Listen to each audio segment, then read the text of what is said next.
in the Ministry of External Affairs. With that, I invite Secretary Sir to make his opening remarks. Sir, over to you. Thank you, Randir, and good evening to all of you. It's nice to see you here in Rio. Friends, as you know, yesterday Honorable Prime Minister arrived in Rio de Janeiro, Brazil, for the 17th BRICS Summit hosted by Brazil.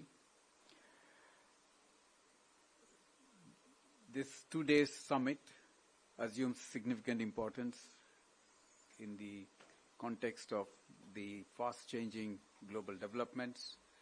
The theme of the Brazil's 17th summit is strengthening global South cooperation for inclusive and sustainable governance.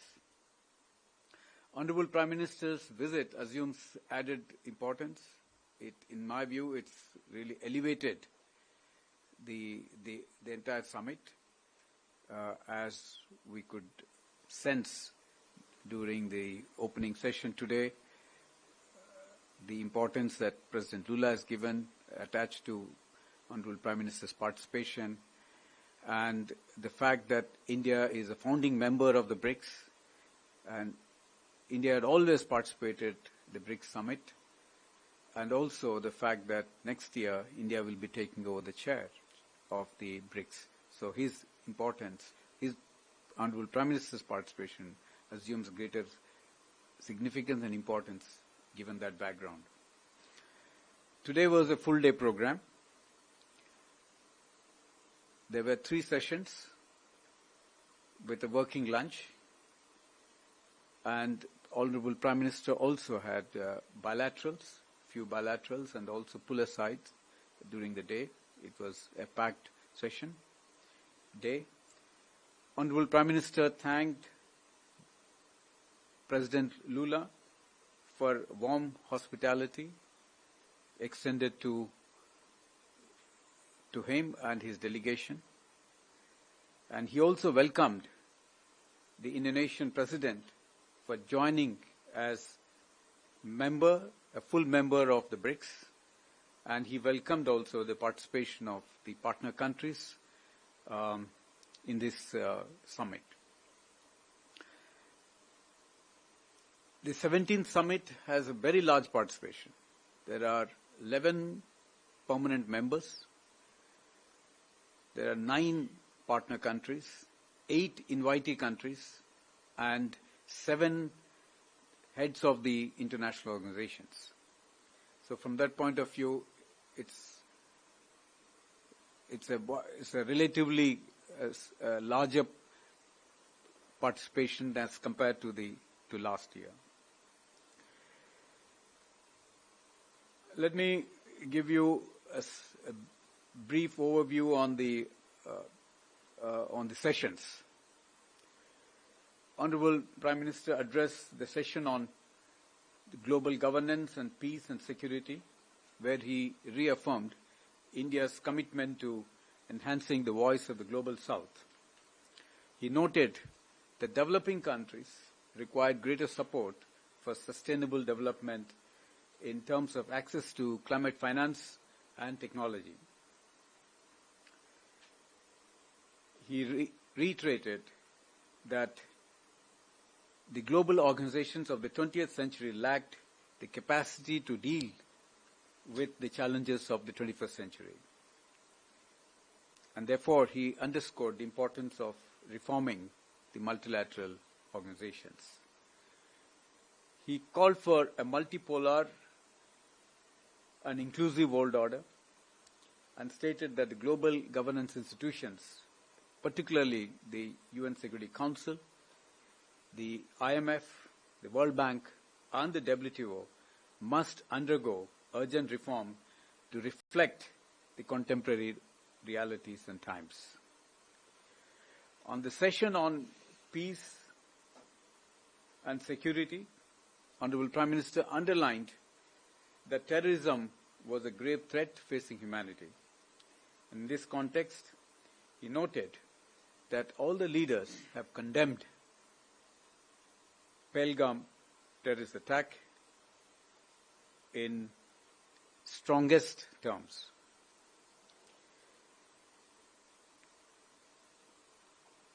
He underlined that the attack, the Pahalgam attack, terror attack, is an onslaught on the entire humanity. He also noted that those funding, promoting and providing safe havens to terrorists must be dealt with in the harshest terms. In the session on strengthening multilateralism, economic, financial affairs and artificial intelligence, Honorable Prime Minister expressed that diversity and multipolarity were valued strengths of the BRICS. He added that BRICS could play an important role in shaping a multipolar world. In this context, he also gave few suggestions in terms of considering setting up a science and research repository in the BRICS groups by the Global South countries, to focus on supply chains of the critical minerals, both secured and make it resilient, and the BRICS group to work on responsible AI. Tomorrow, there will be a session on the environment, COP30 and global health, during which Honorable Prime Minister will reiterate India's deep commitment to environmental action. He will also elaborate on the initiatives taken by India to promote pro-people and pro-planet growth and development.